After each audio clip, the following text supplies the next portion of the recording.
Mon nom, c'est Joëlle Roy. C'est un grand plaisir pour nous autres de vous accueillir.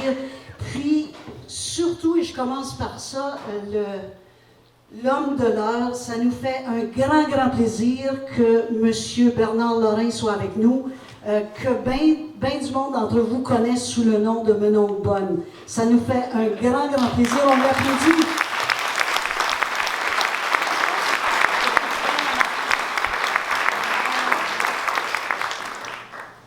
Et c'est le premier événement de notre oh, qu'est-ce que j'allais dire là? C'est pas un festival. On dirait que j'ai déjà fait ça. C'est notre premier événement du musée, parce que le musée est ouvert jusqu'à dimanche. On vous invite tantôt à ramasser un carton comme ça. Si vous ne l'avez pas, il y a l'horaire des événements qui vont se passer là, au cours de la semaine. Il y a toutes sortes d'affaires. Mais aujourd'hui, c'est vraiment notre premier. On est bien excités. On est bien excités de vous voir, de toute la gang ici. C'est la journée du souvenir. C'est une journée importante. Et puis, on voulait absolument le souligner à notre façon, comme musée. Et puis, quoi de mieux que de raconter, parce qu'on est là-dedans, nous autres, on est dans la business du souvenir. Et puis, c'est plein de souvenirs dans la salle ici. Alors, on voulait que cette histoire-là soit racontée. D'ailleurs, ça fait plusieurs années qu'on voulait capter l'histoire de M. Bernard Lorrain parce qu'elle est incroyable et puis qu'on veut avoir le souvenir de ça pour les années à venir, comme on a le souvenir de plein d'autres choses qu'on conserve de différentes façons. Alors, c'est au printemps que ça s'est passé. Michel Paiement, Julien Laramé, ont réalisé l'entrevue. Ça, c'était sur leur bucket list. Alors, c'est fait. Merci, les gars. Michel n'est pas avec nous autres aujourd'hui, mais merci beaucoup de l'avoir fait.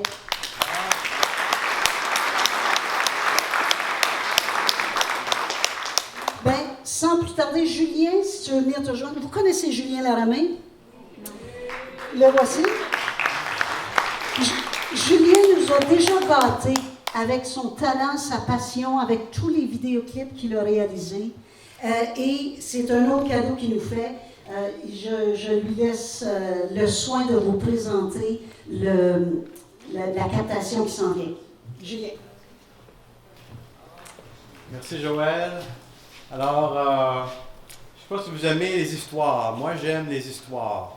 On va entendre aujourd'hui toute une histoire, celle de M. Bernard Lorrain.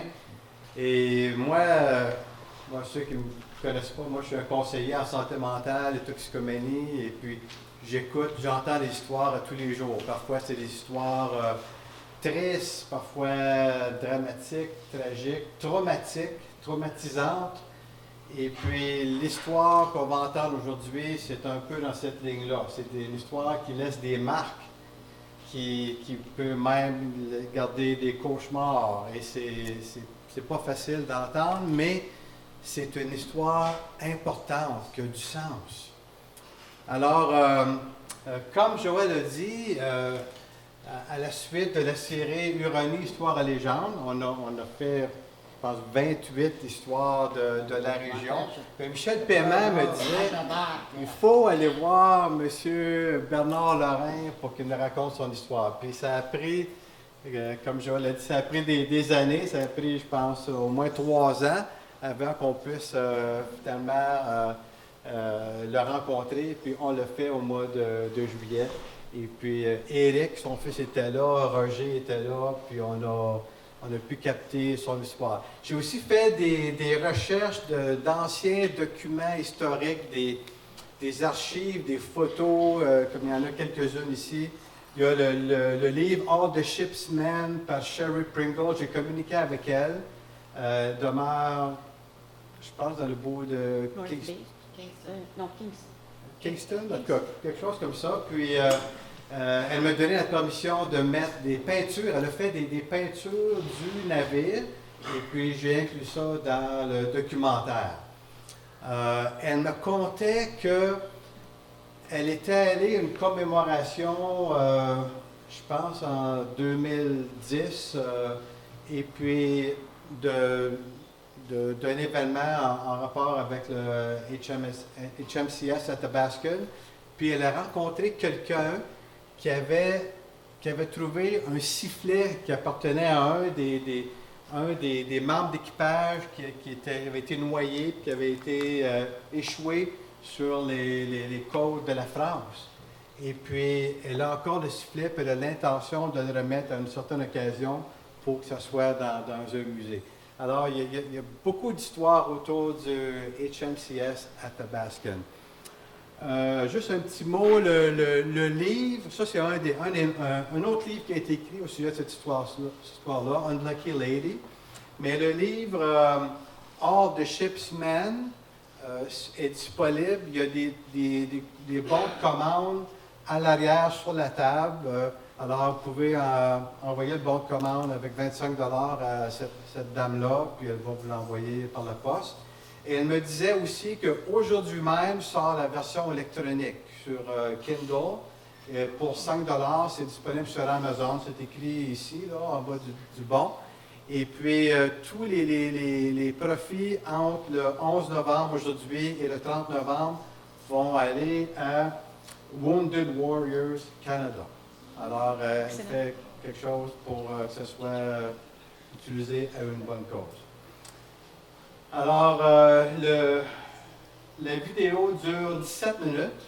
Alors, je vous demande d'être attentif et puis ensuite, il y aura toutes d'autres petites choses qui vont suivre ça.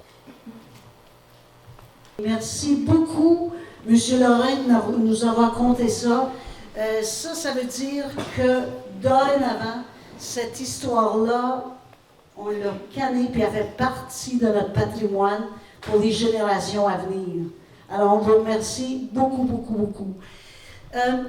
C'est la journée de l'armistice et comme on disait, on tenait vraiment à faire ça. Ça tombe bien que notre musée est cette semaine-ci. On veut aussi mentionner qu'il y a beaucoup de personnes de la région qui ont servi, qui n'ont pas eu toutes des histoires aussi extraordinaires, mais qui, à leur façon, honorent les forces armées et servent pour nous. Pour démontrer à quel point c'est de génération en génération, on a mon oncle Bon qui est un jeune homme dans les... Je peux-tu dire un petit peu l'âge? J'ai-tu le droit? 95, wow, bravo. On a aussi, pour vous montrer la ligne de temps, un peu comme on a fait au plafond, comme Bernadette Posé nous a installés au plafond, j'aimerais qu'on souligne la présence de deux soldats, en fait, un caporal-chef, et j'ai nommé le caporal-chef Maurice Nollet, qui nous fait l'honneur de sa présence.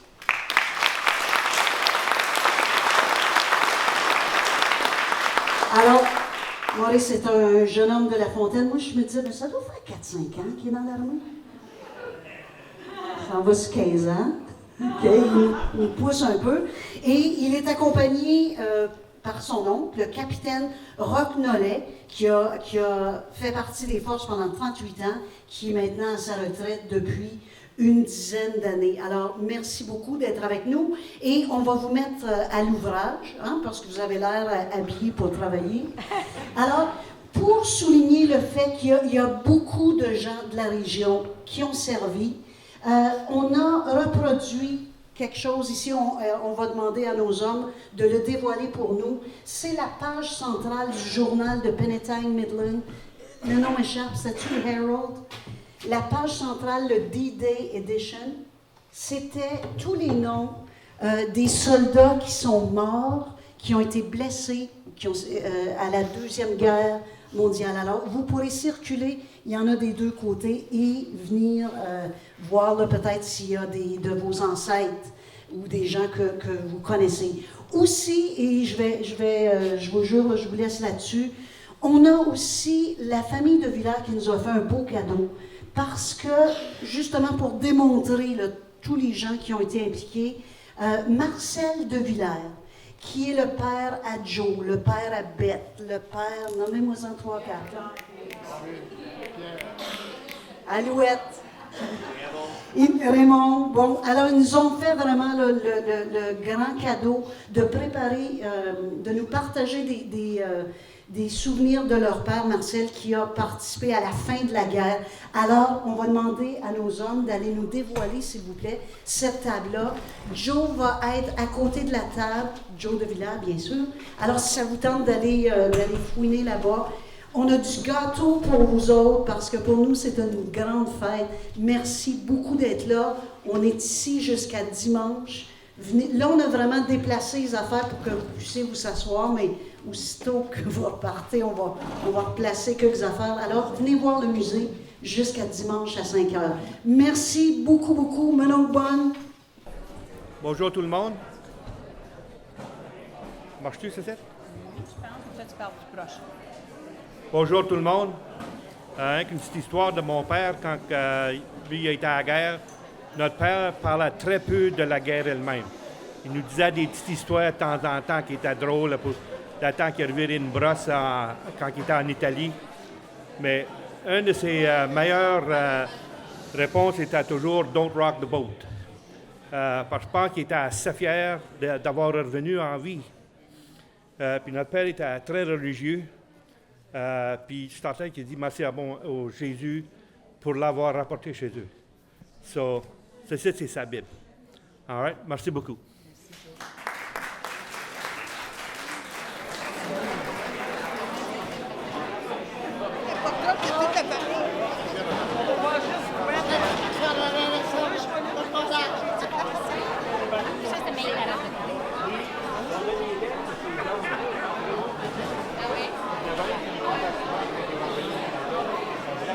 Trying to get the money out.